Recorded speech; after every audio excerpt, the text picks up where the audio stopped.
बिस्मिल्लाहिर्रहमानिर्रहीम। अस्सलाम वालेकुम वरहमतुल्लाहि वबरकातुहू। कैसे हैं आप सब बच्चों? खैरियत से हैं जी बच्चों। आज का काम शुरू करने से पहले दुरूद शरीफ पढ़िए और इल्म में इजाफ़े की दुआ पढ़िए। जी बच्चों, आपके सामने तस्वीर है, क्या नज़र आ रहा है?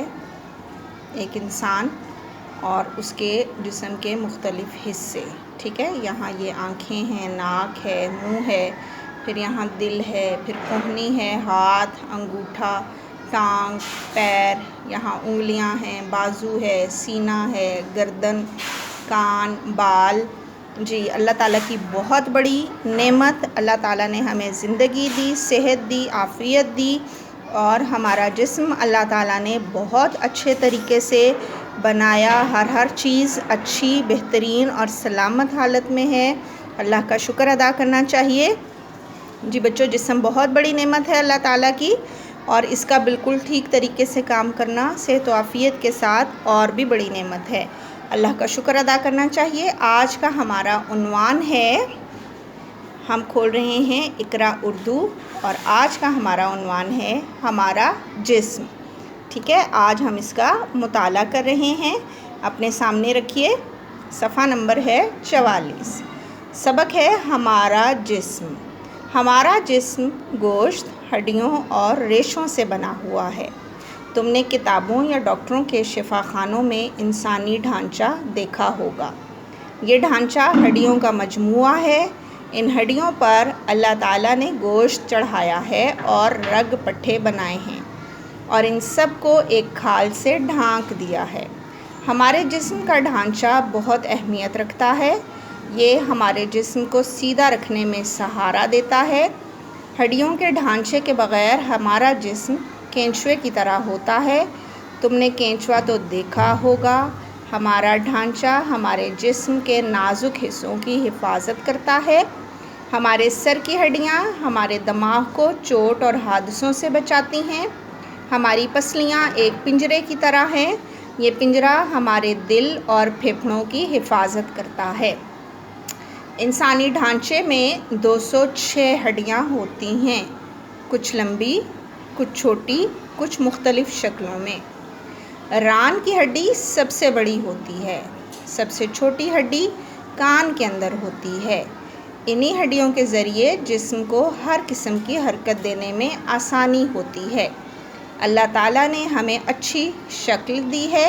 दुनिया की हर शय हमें अल्लाह की याद दिलाती है। ख़ुद हमारा जिस्म भी अल्लाह ताला की बेहतरीन नेमत है, जिसके लिए अल्लाह का शुक्र अदा करना लाजिम है। जी बच्चों, सबक हमने पढ़ा हमारा जिस्म, ठीक है। जिस्म किस चीज़ से बना हुआ है? गोश्त, हड्डियों और रेशों से, ठीक है। और आपने इंसानी ढांचा देखा होगा, जिसे आप स्केलेटन भी बोलते हैं। ये हड्डियों का मजमूआ होता है ना।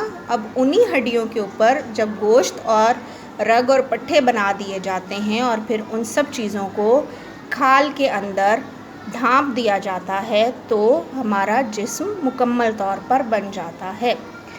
अच्छा जी, और हमारे जिस्म के अंदर ढांचा, वो जो हड्डियां हैं वो बहुत अहम हैं और यही हड्डियां हमारे जिस्म को सीधा रखने में सहारा देती हैं। इनके बग़ैर तो हम सीधे खड़े नहीं हो सकते, ठीक है। बिल्कुल हमारा जिस्म हड्डियों के बग़ैर ऐसे हो जाए जैसे केंचुआ। अक्सर बरसात के दिनों में आपने देखा होगा, वो रेंग रहा होता है ज़मीन पर, ठीक है। और हमारा जिस्म, जो हमारा जो ढांचा है, वो हमारे जिस्म के अंदर नाजुक हिस्सों की हिफाजत भी करता है। जैसे सर की जो हड्डी होती है ना, वो सर के अंदर मौजूद दिमाग को चोट और हादसों से बचा लेती है। बिल्कुल इसी तरह पसलियों के अंदर हमारा दिल और फेफड़े होते हैं और पसलियों ने एक पिंजरे की तरह उनको संभाला हुआ है, उनकी हिफाजत कर रहा है, ठीक है। इंसानी ढांचे में कुल कितनी हड्डियाँ होती हैं? 206 हड्डियाँ होती हैं, बिल्कुल सही। अब ये हड्डियाँ कुछ लंबी हैं, कुछ छोटी हैं, कुछ मुख्तलिफ़ शक्लों की हैं। तो हमारे जिस्म की सबसे बड़ी हड्डी कौन सी है? जी बिल्कुल, रान की हड्डी है। और सबसे छोटी? जी, सबसे छोटी कान के अंदर होती है। और इन्हीं हड्डियों के ज़रिए से जिस्म को हर किस्म की हरकत देने में آسانی ہوتی ہے۔ الحمدللہ اللہ پاک نے ہمیں بہت اچھی شکل دی ہے اور ہمارا جسم اللہ تعالیٰ کی بہت بڑی نعمت ہے، ہمیں ہر وقت اس کا شکر ادا کرنا چاہیے۔ جی بچوں، آج کا کام آپ نوٹ کر لیں۔ آج انشاءاللہ آپ نے سبق کا مطالعہ 5 بار کر لینا ہے اور املا کی تیاری بھی کر لینی ہے۔